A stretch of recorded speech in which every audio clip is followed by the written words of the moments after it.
On a seductive, starlit evening made for teenage romance, Sherri's 16-year-old daughter is out on a date. The jittery mother paces and stares out the window at the deep blue sky, as her own widowed mother fidgets in her seat.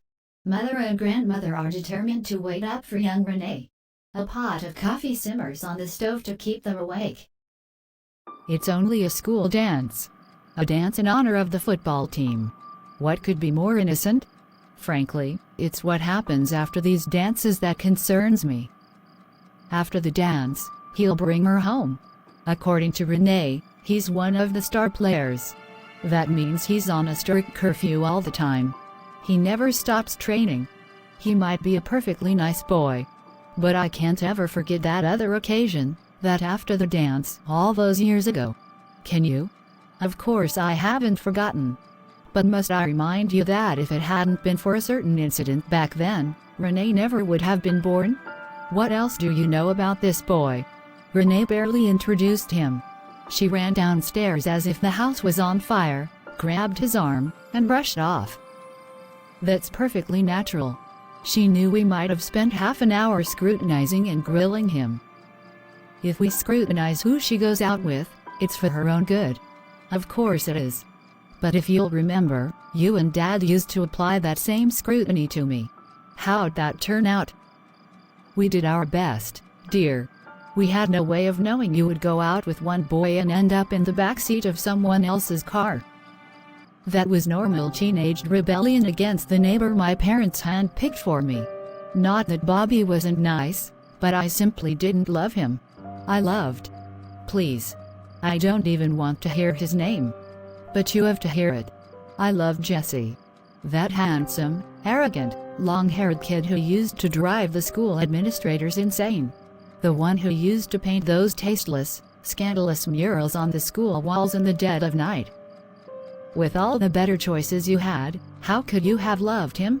Have you forgotten that I was a budding artist too? How was I supposed to resist a rebel like that? We tried to teach you good values and a sense of responsibility.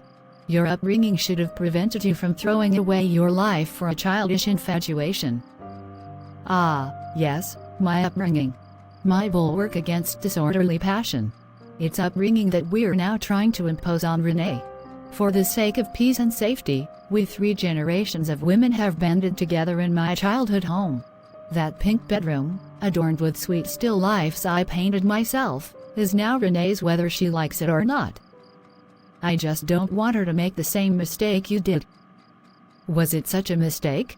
Sherri feels herself drifting back in time, to the night she met Jesse. She remembers how he had lured her away from her date at the dance, and she had easily succumbed to his wiles. Afterward, they talked mostly about his art, but she insisted that she harbored artistic ambitions of her own. So you're an artist too, you say. What do you paint? Still lifes, mostly. Like flowers in vases, or bowls of fruit. Stuff like that. Stuff that your folks think is in good taste, no doubt. I guess that seems pretty boring to you. I got an idea how you can break out of that trap. Tonight, once everybody has left the dance, I'm planning to paint another secret mural. I've got the materials in my car, all ready to go. Why don't you join me? Join you? Oh my God. What if we get caught? So what if we do? What's the worst that can happen? Sherri snaps out of her reverie as her mother reminds her of exactly what happened. I can tell you're obsessing about him again. Have you forgotten that he got you arrested for defacing the school? No, I haven't forgotten. It was the most fun I ever had. It wasn't much fun for your father and me to bail you out. I wish that evil boy had rotted in jail. Be careful what you say about the man who became my husband, and the father of my child, and who also became your ex-husband. In my opinion, the best thing he ever did for you is leave you for that other woman. That slut who calls herself a performance artist. What kind of art is that? It's called alternative art, and it's made them famous. They've been having a ball for the past decade, pursuing all kinds of adventures all over the world, while I've been stuck here. It's a shame you've never gotten on with your own life, but it's not too late. There is no reason why you couldn't still meet some respectable man. Of course, Bobby is taken, but there must be other possibilities out there. Unless you're still harboring the notion that Jesse might someday come walking back through the door. As if he wasn't remarried with another child. No, Mother, I don't think that, and never have. If he had chosen to remain by my side, drawing ads in Dad's advertising agency for a steady wage, I doubt my passion for him would have survived. Instead, he fell in love with a model whom he was photographing for an experimental one-woman show. A sidelight he never told us about. He rejected everything you stood for. Totally humiliated you. Yes, and I can neither forgive him nor forget him. Well, Renee is our main concern now. At least this football hero of hers couldn't be much like her father. And Renee isn't much like you, either. I mean, she's never shown artistic tendencies. Not that your still lifes aren't pretty and tasteful, dear. But art is such an impractical thing, unless it's channeled into something useful. Of course, Mother. We can only hope that Renee won't repeat any of my terrible mistakes. It's a matter of keeping her on the right track.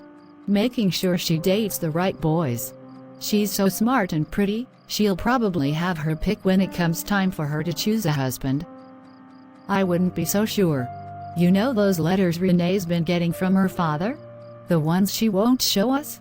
Well, I suspect he's raised the idea of her going to New York to live with him for a while. Send my granddaughter off to live with her father and his mistress while they make porno films? Over my dead body. Honestly, Mother, he doesn't have a mistress anymore. He's got a wife and child, as you just pointed out yourself. And it so happens that a few of those experimental films of theirs have made some serious money. Jesse is almost respectable now. Respectable?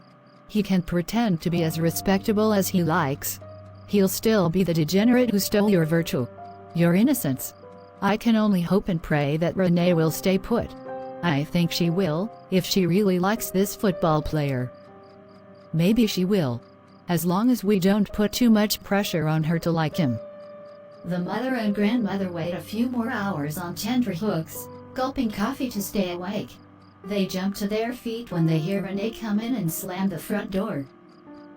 Oh, God. That's not a good sign. Renee comes into the room and gives them both a weary glance, devoid of those earlier stars in her eyes. Oh, hi, honey. Did you have a good time?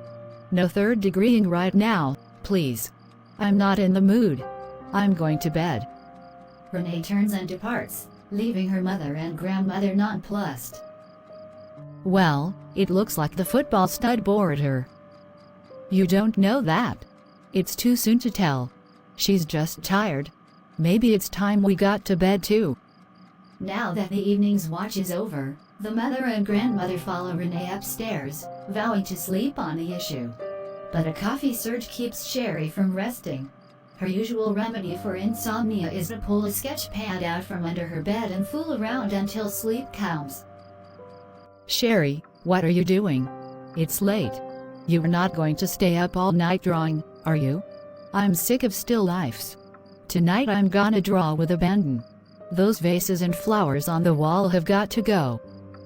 You're just making a mess. It doesn't make sense. What is this supposed to be? It's the same old vase with flowers, only improvised. See, the vase is melting into big drops and the flowers are mingling together in a surrealistic dream. More like a nightmare, if you ask me. You can't even tell the flowers apart. It's experimental, Mother. Admittedly, not in what you would call good taste. Still, I intend to replace that still life on the wall with this. You're just tired. Why don't you go to bed? By morning you'll think better of it. Yeah, maybe I will. Just like I always have.